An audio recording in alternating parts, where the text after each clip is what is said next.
Magandang gabi po, Pilipinas! Sa mga tiga-norte, Naimba, Garabi, Kanyayo, Aminapo.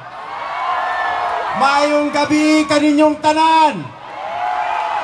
Assalamualaikum warahmatullahi ta'ala wa barakatuh sa inyong lahat. Nagpapasalamat ako sa mga volunteers, green team at iba't iba pa ang mga organisasyon.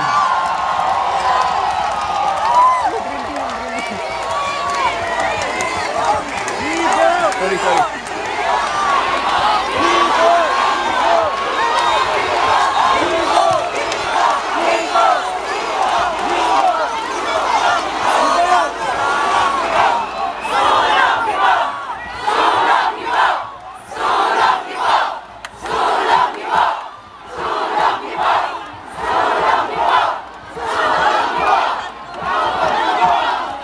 Napagamat marami hindi pa ako nakita o hindi ako kilala, naniwala, nanindigan.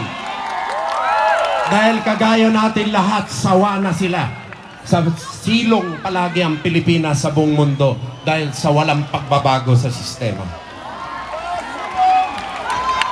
Nagpapasalamat din kami sa mga sumuporta sa amin, maging mayaman o ang hindi ko makakalimutan, ang informal na settler na nagregalo sa akin itong panyo na ito na pinunas niya sa Nazareno pagkat ito lamang ang kanyang maiaalay sa kampanya.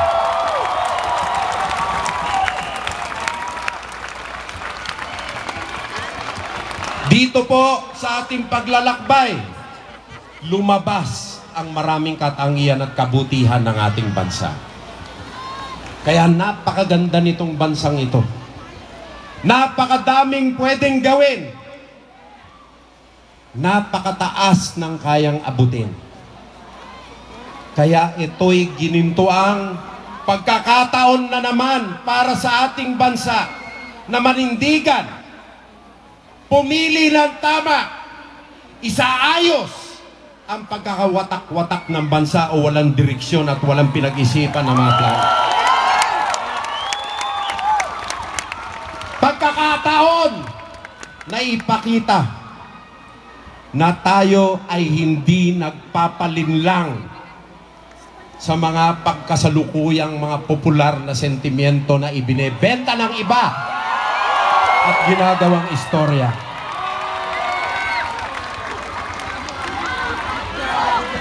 Mapapatunayan din natin na ang mga pangakong hindi matutupad ay hindi nabebenta sa taong bayan. Dahil sawa na ang ating mga kababayan.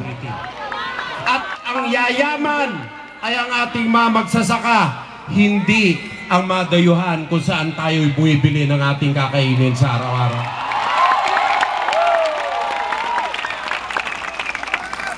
Magbibigay ng karagdagang infrastruktura katulad ng mga kalye, tulay, water impounding facilities para sa ganon ang mga serbisyo dumating sa mga kapatid natin sa malalayong lugar.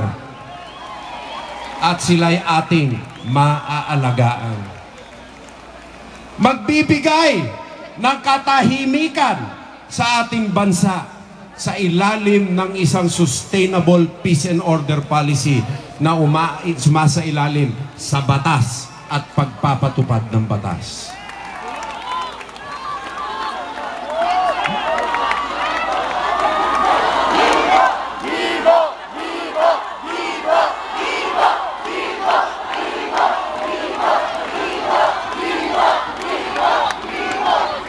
Ito pong kampanya, aming ginawang gabay ay dalawang salita: karangalan at dignidad, lalong-lalo na ng ating mga kababayan. Inuna natin ang karangalan at dignidad ng bawat Pilipino bilang tao na regalo na Diyos sa mundo. Paano po natin ginawa yun? Kinausap natin ng masinsinan ang bawat makausap natin, binigyan natin siya ng plataforma Binigyan natin siya ng maliwanag na roadmap dahil ang ating panuntunan, bawat Pilipino ay may karapatan na magdesisyon ng tama. Bawat Pilipino nag-iisip at ginagamit ang kanyang likas na galing at talino upang gumawa ng desisyon. Ganun po natin una, binigyan dangal ang mga kababayan natin. Na minsan hindi namin inisip na kasangkapan lamang ang Pilipino o masa na pwede namin paglaruan at gamitin.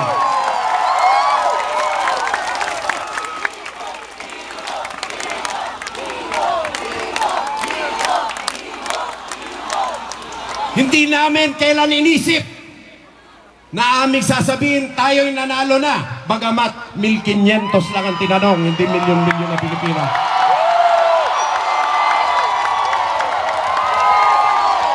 Hindi namin binigyan ng pangakong hindi matutupad ng ating mga kababayan.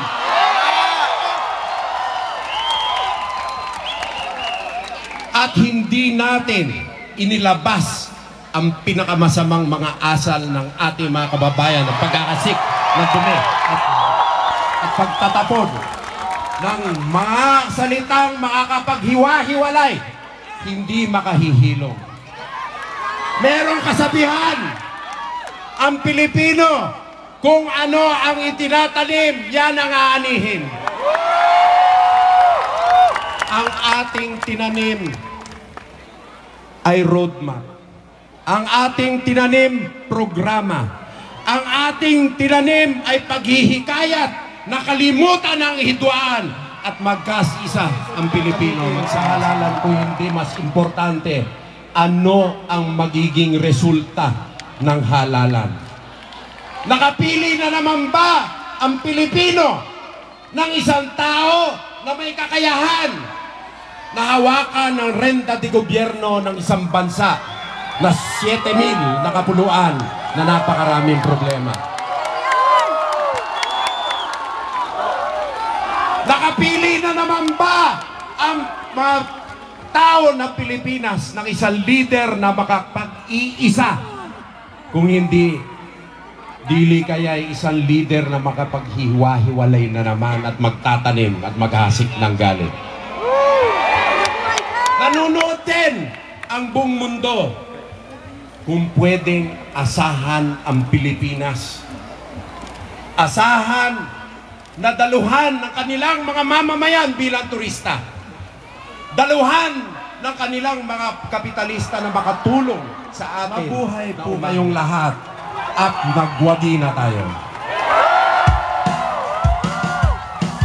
Mga kaibigan, ang susunod